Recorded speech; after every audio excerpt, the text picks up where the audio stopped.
This is a new voice for a new Scotland. IndyLife.radio.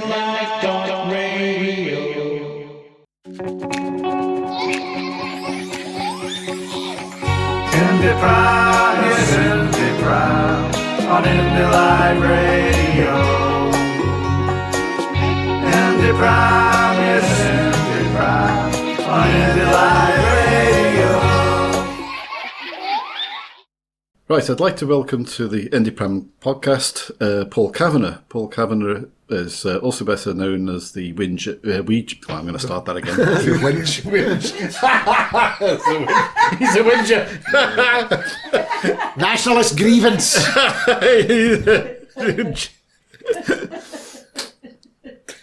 Oh, it's all right. You've upset the dog now. The dog's whinging. Right, start again, Right. Should just leave that bit in. Welcome to the next IndyPram podcast, and with me is Paul Kavanagh, also known as the Wee Ginger Dog. Hello, Paul. Hi there, Ray. Paul, you've been blogging for the independence movement now for quite a number of years, but I'd like to go back for listeners who aren't aware of your history, maybe give some information of how did you start blogging, why did you start blogging, what was your original writing in relation to, how did you get to where you are now? Well, I drove here, but that's by the by. No, I've actually been writing about independence for a long time, and it was back when I still lived in Spain. I lived in Spain for 15 years, and my late partner Andy, we later discovered it was vascular dementia that he was suffering from, but in the earlier stages of that, I was still living in Spain. I used to publish an English language features magazine every month. Right. It was funded by its adverts, and it was articles of interest to English-speaking people living in Spain. And that's how I made a living for quite a while. It was a good way to make it. That's actually how I learned how to write. Right. People say that, oh no, I don't know what to write about writer's block, and we get all angsty about it. But when you're editing a magazine, and it's going to the publisher, it's going to the printer in 12 hours' time, and people who promised to write you an article have let you down for it, and you've got 4 empty pages that you've got to fill, you sit down and you write something. And what you discover is that there's no such thing as writer's block. There's only I can't be arsed. Right. And when your arse is on the line, Yeah. you can be arsed. You just sit down and you write something. And that's really how I learned how to write. Uh-huh. So it was writing about, it was about Spanish history, about Spanish culture. It was about, the practicalities of living in Spain as a European citizen, as we all were. And that closed down when the Spanish economy went down the toilet. Right. And one of the big advantages of doing it was that I was able to do it at home. I sat in the spare room and I typed away, and that was good. Now, like I said, my partner Andy at the time, he'd had a few bad falls, he'd had a couple of strokes, and when I closed down the magazine, I was actually offered my old job back. The job I used to do prior to doing the magazine was I was an interpreter for a property management company in Spain. All right. And I used to go and interpret at public meetings, and I would translate, contracts and all this kind of carry on from Spanish to English. And they actually offered me my old job back, but it would have meant being away out the house for protracted, for the whole working day, maybe 12 hours or more. Yeah. And he said, I'd really rather you didn't, because I could have a fall. And, I could be lying on the floor for 12 hours until you get back home. Yep. So I would really prefer you not to go out to work. So we had a look at the finances, and it was tight financially, but we could just about manage on he was a retired policeman. We could just about manage on his police pension. So I started to I would comment a lot on Scottish politics sites at the time. This was back in, we're talking about 2010. Kind of a time, long time ago. And I'd comment on the Blether with Brian blog, when the BBC actually still allowed Scottish punters to comment on Scottish politics online. Yep. And I got to know a few people who were regular commenters there. And in other forums, so we'd swap email addresses and we kept in touch. And one of them was G.A. Ponsonby, who went on to found Newsnet Scotland. Yep. And it started off as a newsletter, an email newsletter. And I was one of the early contributors to it. I would write about Catalonia or whatever, anything that particularly took my fancy, I would contribute an article. And then one day I says to him, you've got some good stuff in this, you've got some really good stuff, but the spelling and punctuation is atrocious. It's really bad. And I used to publish a magazine, and I'm telling you that you might think that the important thing is the information that you're presenting. But if you're presenting that in a kind of a slapdash way, a careless way, it reflects really badly. And people think, well, if you can't be bothered to check your spelling, you can't be bothered to check your facts either. Aye. And it looks bad. Yep. So I says, you need to get on top of that. So I says, I used to be, a magazine editor, so famous last words. You need a sub-editor, I'll do it until you find somebody. And that's how I got sucked into it. Yeah. And that's what I always say now, that when I finally shuffle off this mortal coil myself, that's what I want put on my gravestone. It's like, I corrected apostrophes for Scottish independence. Because somebody had to do it. Yeah. So that's how I got sucked in, and I started to get more and more involved in Newsnet. And then, of course, Newsnet started, we got funding from a Scottish guy who lived in Australia to give us a proper digital presence, a website, with an interactive website with a comments facility and all that. And we launched that in the run-up to the Scottish elections in 2011. I think it was launched, it went live, I think, in the January of 2011. The election was in the May that year. Yep. And we were gobsmacked by the response. I mean, we honestly were not prepared for the response that this site was getting. There was obviously an enormous demand for news and opinion and commentary in Scotland from a pro-independence perspective that just wasn't being answered by the traditional media in Scotland. Yeah. And we really weren't prepared for the kind of response that Newsnet got, and it came across, that there was all these mad conspiracy theories that we were this big shadowy organisation that we were secretly funded by the SNP with, thousands and thousands of pounds, and we weren't, it was three guys, a woman and a Doug. Basically that's what Newsnet was, Yeah. So we were all slaving away, and I mean, and it was a lot of fun. It got quite fractious. A lot of times we fell out, we had huge fights with one another and all sorts of things, but what organisation doesn't? Exactly. But we'd argue about the comments facility, and some people didn't want to have comments, and other people wanted to censor them all, and other people say, well, no, you should let people say what they want. But it was just all this, just a whole lot of stuff. And but that's how I started doing it. Yeah. I gather you were the BBC were big fans. Oh yeah, big fans. Ken McQuarrie, the former BBC director in Scotland, referred to us as those bastards from Newsnet, which is a badge of honour. A badge I wear with pride. Yeah. So that's why I'm not on the BBC very often, at all, actually. So anyway, I was doing that, but Andy's health was deteriorating throughout all of this, and it was getting to the point where it was obvious that he had a really serious condition. It was obvious that he had dementia. And it took me 6 months to persuade him that we need to go back to Scotland. Well, I say back to Scotland. Andy was English. He had no connections with Scotland except through me. He'd never lived in Scotland. But I knew that in Scotland I could get the support I needed to care for him. Right. In Spain, the medical treatment is fantastic. The hospitals are wonderful, but they've no community care. Right. Whereas in Scotland they do, and that's what we're going to need.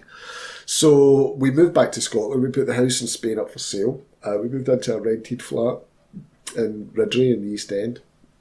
And the plan was, when I moved back to Scotland, that I was going to take over as the editor in Newsnet Scotland. Mm-hmm. Unfortunately, just after we got back, Andy's health just fell off a cliff. It just plummeted. He just got really, really ill. He was in hospital at one point. Actually, they thought he had pancreatic cancer. They thought they were talking that his lifespan was like a couple of weeks, kind of a thing. You know, as it turned out, he just had a really bad case of pancreatitis, and thankfully, it wasn't the pancreatic cancer, but it was just really bad. You know, it was really bad, and it was obvious at this point that I couldn't continue with Newsnet because it's a small team of people. Everybody depends on everybody else. There was no way that.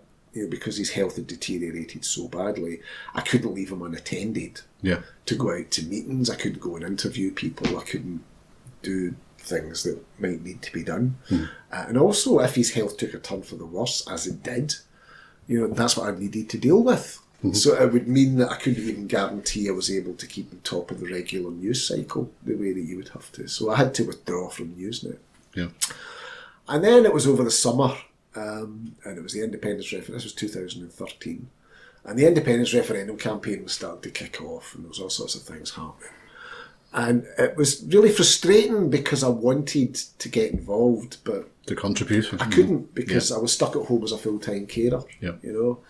And I couldn't get out of the house. I couldn't leave him unattended, and I wanted to do something, but also what I discovered was, when you care for somebody who has dementia, you expect that, little by little they lose all those facets of their personality that make them who they are. Yeah. And all the memories and all those things that make that person who they are. And that's the tragedy, the horror and the tragedy of dementia. Yeah, my father was the same. Yeah. And you expect that, and you sort of kind of try and prepare yourself for it as much as you can. But what I didn't realise as a full-time carer looking after someone with dementia was that I was also losing all the things that made me who I was. Because you become so invested in this full-time role as a carer, you don't have time or energy for anything else at all. That's all you do. And you become totally defined by this caring role. Yeah. And I started, I thought, well, I got a laptop, and I thought, well, what I can do is I can sit down and I can write a blog, I'll write a wee blog, because then I can type away and I can publish it on the blog, and I'm sitting in the living room with Andy in his chair, and I'm there if he needs me, and I can write about things that are about the independence referendum, and it's got nothing to do about his care needs and hospital visits and doctor's appointments or nurses coming or care assistants and all the stuff that completely takes up your entire life. It was a little escape for me to do that. So I started to publish the blog, and that was in October 2013, and I was maybe getting a couple of dozen people reading it. And I just kept publishing basically pretty much every day. I'd publish something new, And at the time it was kind of trial and error. You didn't really know what people were going to read and what they weren't. But you just keep on doing it, because there's nothing else to do. Well, plenty to do, but you know what I mean. Yeah. So I just kept doing it, and it was gradually building up. Slowly, I noticed, because you can see in the site statistics, and it was gradually building up. But it really took off the next spring when there was the Claire Lally incident. When Claire Lally was introduced to the Scottish public by the Labour Party as an ordinary mother and carer who was going to vote no. Now, Claire Lally she's a mother of a child with special needs, and as someone else who was a full-time carer, I know that's no bundle of laughs, but Claire Lally's position as a no voter had very little to do with the fact that she was a full-time carer, and an awful lot to do with the fact that she was very closely involved in the Labour Party. She was an advisory member of the Labour's National Executive Committee. She was the chairperson of a local Labour group. So there was none of this was mentioned. Right. When the Labour Party, she was just an ordinary mother. Yeah. Her connection to Labour Party politics wasn't mentioned at all. And when it came out that this was all that she was identified as, her Labour Party connections were identified. She was wrongly identified as being a relative of Pat Lally. I remember that. Who was a former Labour Lord Provost of Glasgow. And she's not related to Pat Lally at all. She just happens to share a surname with him. She's got no connection to Pat Lally whatsoever. And the story then became in the Scottish media that Claire Lally was being abused by vile cybernats who were lying about her. You know, and the story, you know, being abused means that people say that you're a relative of a former Labour Lord Provost of Glasgow, you know, which, to be fair, is pretty abusive. But anyway, it was my mum. Up till that point, I'd always avoided writing about care issues on the blog because it was my escape, and I was concerned to protect Andy's privacy and dignity. You know, he didn't ask for me to write this blog. You know, to be honest, he was scarcely aware of what was going on by this point. But, you know, I was concerned to protect his dignity and privacy. So I didn't really talk about what was going on with me as a carer, you know, when I was writing the blog. And it was actually my mum that said to me, you need to write about that. You need to write about this Claire Lally business, she says, because you really are an ordinary carer, you know, and you're going to vote yes. And besides, you are actually related to a former Labour Lord Provost of Glasgow. And I was like, don't abuse me, mother. You know, stop it, you're abusing me. But it's true, my dad's cousin is Alexander Mawson. Right. He's a distant cousin. I've never met Alexander Mawson, so I don't know the man. My dad's parents separated when he was a kid, so we'd no connections with my grandfather's family at all, so I don't know any of them. Yeah. But anyway, Alexander Mawson's my dad's cousin, so I'm related to, you know, a former Labour Lord Provost of Glasgow. Yeah. So I wrote a blog about how I really was related to a former Labour Lord Provost of Glasgow, and I was voting yes. I was an ordinary carer who was voting yes, and that article went viral. It was like shared all over the place. Yeah. You know? And that's really when the Wee Gingered Dog blog kind of took off. Yeah. And I noticed after that there was a lot more hits and a lot more retweets and a lot more shares and stuff. So yeah, and that was really heartening because that was the time. It was a very difficult time in my life, you know, because Andy's health was bad, you know, and it was obvious he had a terminal condition, you know, and you know that it's only going to end the one way, you know, something like vascular dementia, and you keep on hoping that they're going to, you know, have a bit longer, or they'll continue to be stable, but it's inevitable the decline that they face, you know. Yeah. So it was very heartening that to do the blog and you were getting that kind of feedback and support from people. What was a very difficult and painful time personally. So that's how I got into it, and I just kind of kept doing it, really. And it seemed to have turned into a full-time job. It certainly does. Now, Wee Ginger Doug. Yes, that's a lie. Media lies. He's not that way. He's not that way, as you well know. He's not that way. No, he's not very wee. Right, when I did the magazine, we used to advertise for local animal rescue charities in Spain, you know, so stray cats and dogs. And I stopped doing that when the magazine closed down. We used to have a big dog and a wee dog, and the wee dog had died, and Andy, my late partner, he liked wee dogs. So he wanted another wee dog. I wasn't keen, but he wanted another wee dog. Excuse me. And then it was a couple of months later, and I'm like, no, we're not getting another dog. I've got you to look after, I've got the dog to look after, because the other dog was old at this time as well. She was a lot of work too, you know. Yeah. So I got up one morning and he was going on about, I had this wild dream. He says it was so vivid, it was so real that I dreamt that we had this dog and we called it Ginger.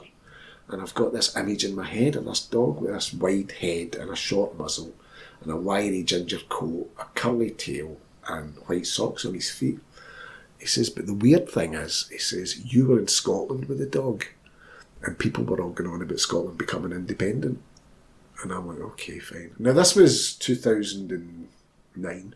Right. You know, there was no prospect of an independence referendum or even us moving back to Scotland. That's amazing. At the time. And I'm like, aye, okay, fine. And I had my breakfast and I went and I turned on the computer.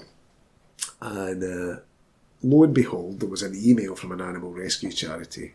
This was about 6 months after I'd closed the magazine down. There was an email from an animal rescue charity saying, you know, can you advertise these 4 dogs for us, please? You know, in your magazine. They were based up in Elche, which is the most southerly Catalan-speaking town in Spain. And just out of curiosity, I looked at the photos and I thought, my God, that looks awful like the dog he was talking about. Uh-huh. So I just put the picture up on the screen and I called him over and I pointed at it. And he's like, that's it, that's the dog. where did you get that picture from? Like in a really accusing tone, because he used to be a police, you know, Yeah. and he never really got away from it. Really accusing tone, that dog, where did you get that picture from? Did it belong to somebody that we used to know? And that's why I was thinking about it. And I told him what it was, and he's like, oh, that's a sign.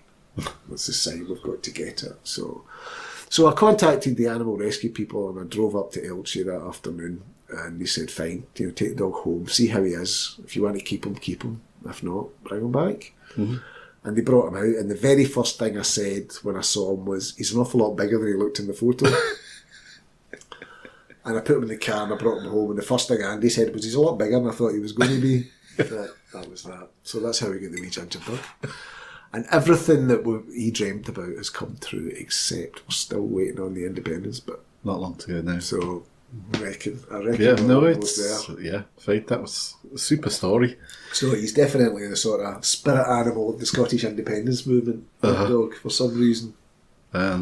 Unfortunately, obviously your partner died. Yeah, Andy passed away on the 3rd of September 2014.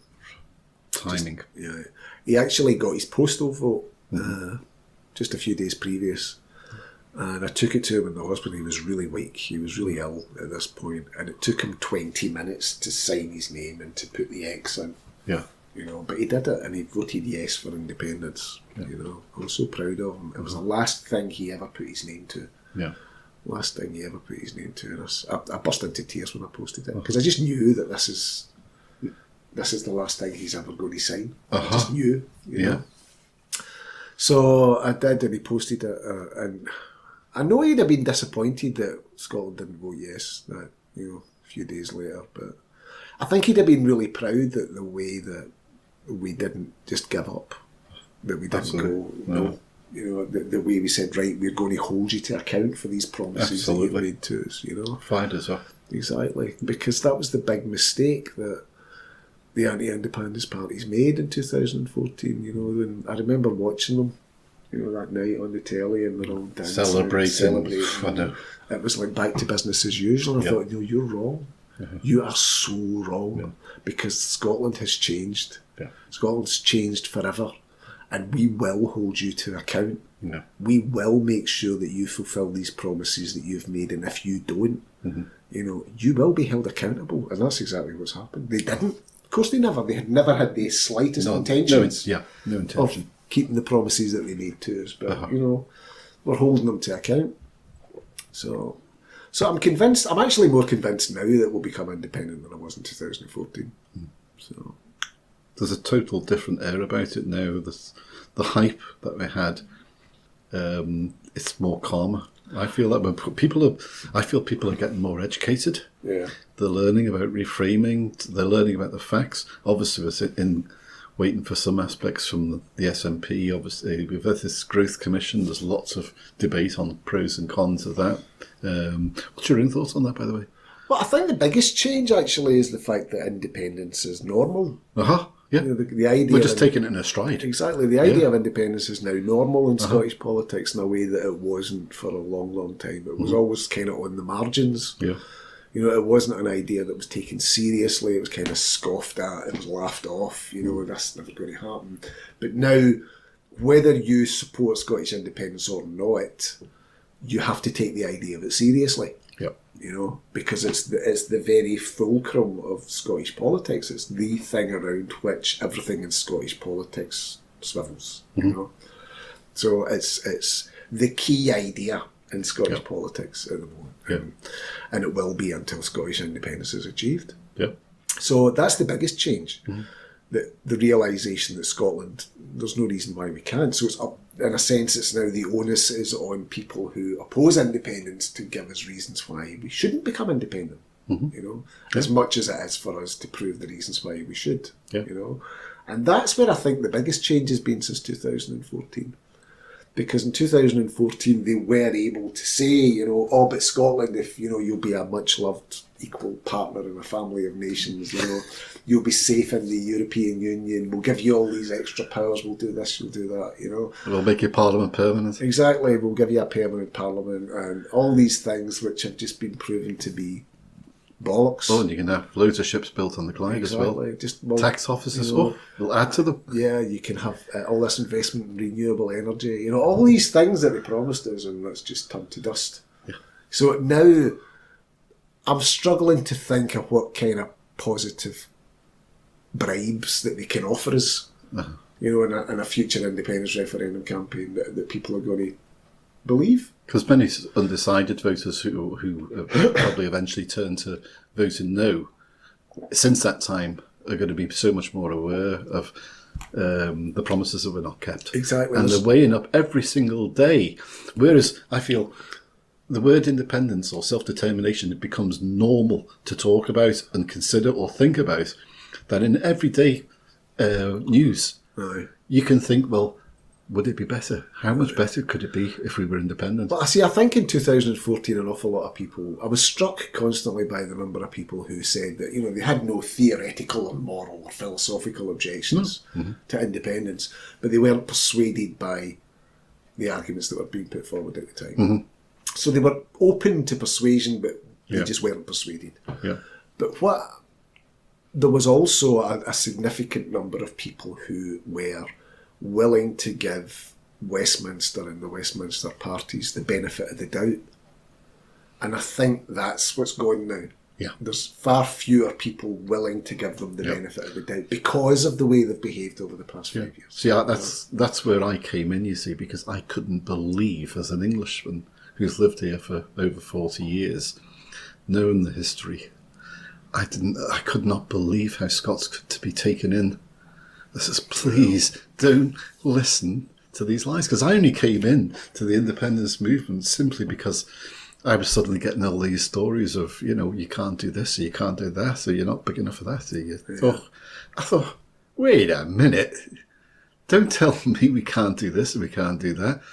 But so many people have fed that for so many years. Exactly. It was because of the psyche. It never became, as an Englishman, or like a new Scot, someone comes to Scotland comes from Europe or America or wherever to live. They don't have that. We don't have that thought. We've been brought up for generations to believe that everything Scottish is basically crap. You know, everything Scottish is rubbish. Yeah, you know, it's the contempt of the familiar.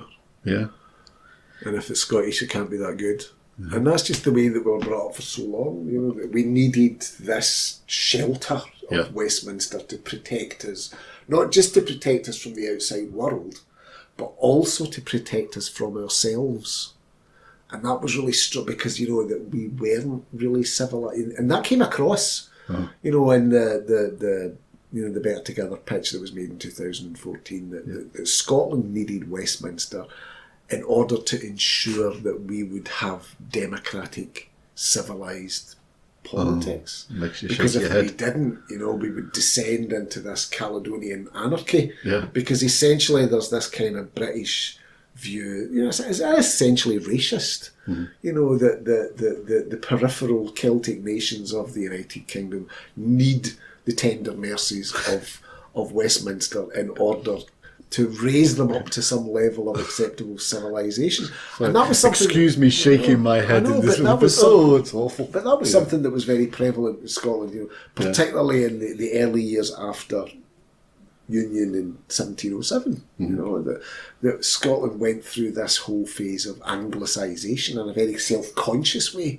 Yeah. Because we were elevating ourselves out of barbarism into the Enlightenment, and it was thanks to the tender mercies of the British state that we were able to do that, you know. Yeah. And that's something that became really ingrained in, you know, the Scottish unionist tradition. Yeah. You know, and it's still there. You can see it in the newspaper comments, the frothy variety, you know. Yeah. That Scotland, you know, it's that we're just not able to do the things that other countries can do. You know, we're the only country on the planet that can't have currency. You know, those kind of things. You know, because I wonder how many people have actually died going into a money exchange. You know, for travel bureau. You know, it's shocking. Changing some pounds to euros or pounds to dollars. How many fatalities have occurred, you know? It's a bloodbath. It is, yeah. Because I can remember it back in decimalisation. You know, the funeral directors were having a field day because, decimalisation came in. Yeah, I Shutting the remember pence the was out day the that, window. yeah, I remember that day. I can't remember how many Because 100,000 my died. brother flooded my granny's bathroom. That's the only thing I can remember. And I remember going to the ice cream van with some old money. Yeah. And not getting new money in my change and being really disappointed. Yeah. I remember that. I can remember a quote in the press. So, it was, why couldn't they have waited for all the old people to die? Yeah. Right. Before we wrap up, then, Paul, you're now with the National doing Yeah. a podcast and a Dogcast. So you've moved No, on. I just do the Dogcast. They do their own podcast. No, but you still got the Wee Ginger Dog blog. Yeah. Oh yeah. Sorry. Yeah. I do the Wee Ginger Dog blog. You're active going around with the National with the open days. But I also do other speaking events. Just when people invite me to, and I'm always quite happy to come and prattle on for whatever. Yeah. To local Yes groups or SNP groups or whoever around the country. And we've been all over the country now. Ginger is now an extremely well-travelled dog. Yeah. He has been everywhere in Scotland, pretty much. So the only places we haven't been yet are Shetland and the Western Isles. Still hoping to get there. Yeah. But yes, I'm enjoying it. I mean, I'm really enjoying going to places of Scotland that I wouldn't otherwise visit. Yeah. And some it's a fantastic, it's such a beautiful country, and seeing so many talented and resourceful people that are involved in this grassroots independence movement, it really is. It's humbling and it's inspiring at the same time. How even though a referendum hasn't been called, we know it's on the way. How different do you find it just now in relation to the build-up to 2014? Well, I wasn't really actively involved in the build-up to 2014 because obviously my circumstances at the time. But what I would think is that we're a lot more prepared for it now. Because we're getting into this second campaign with the support of half the population. Yeah. Crucially, with the idea of independence normal for people. Yeah. Whereas we had to establish that in 2015. We're more relaxed now. Exactly. Yeah. But most importantly of all, we're getting into this campaign with hundreds of thousands of committed independence supporters who know how to campaign. We have a mass grassroots movement, of people who know how to deliver messages, they know how to persuade people, they know how to talk to people, because we've done it before and we've not ceased to do it ever since. Yeah. And that's why I'm convinced that, that we will win, because we don't have to persuade that many people this time. Not at all. People say, but why haven't the polls changed already?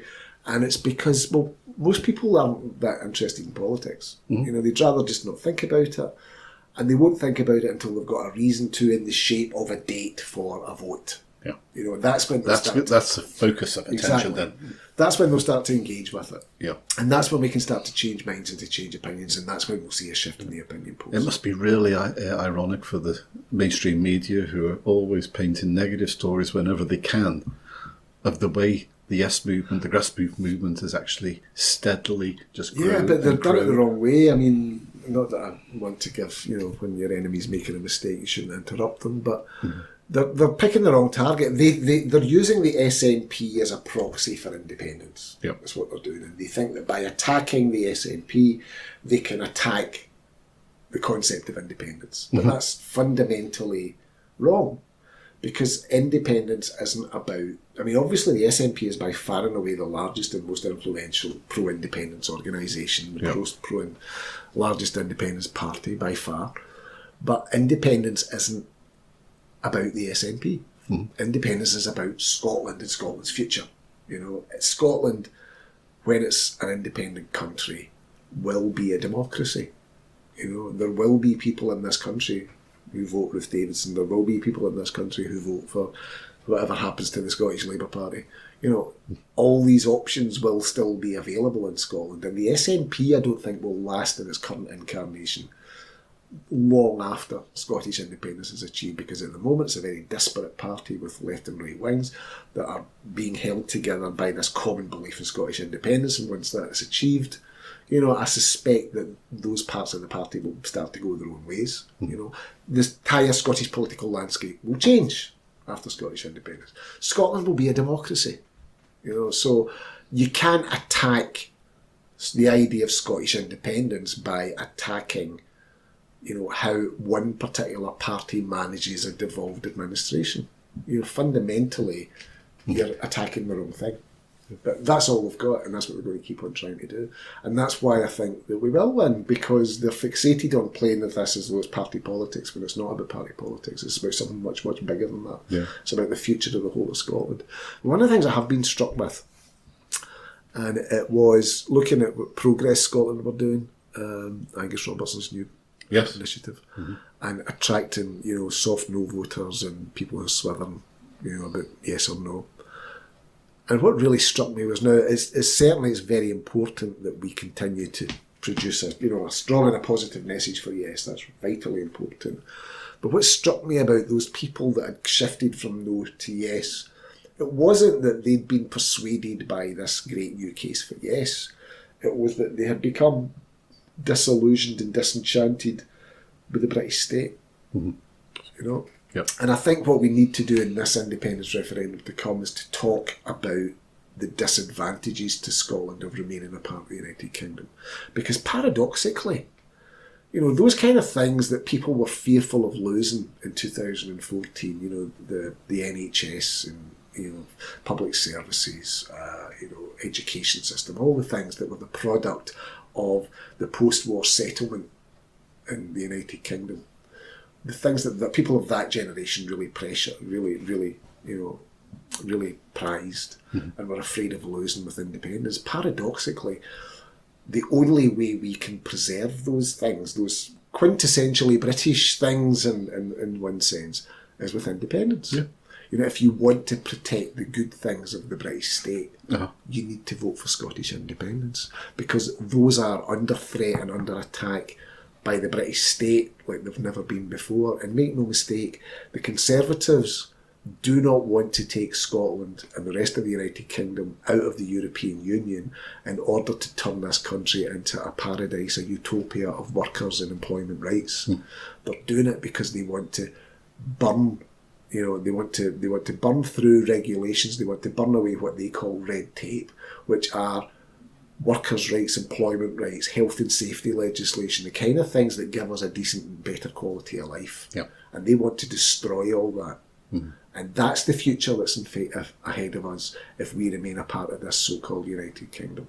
And that's why I'm confident that Scotland, when it does get a chance to vote, and it will get a chance to vote, it will vote to become an independent country.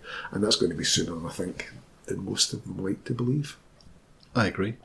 Paul, thank you very much indeed. My pleasure. I look forward to inviting you back for another IndyPram podcast in the future. Good stuff. Thanks very much for your opinion. Right, cheers.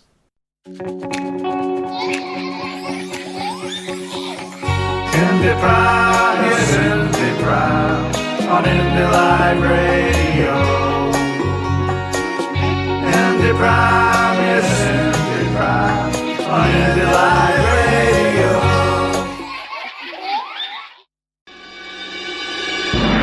This is a new voice for a new Scotland. IndyLive.radio.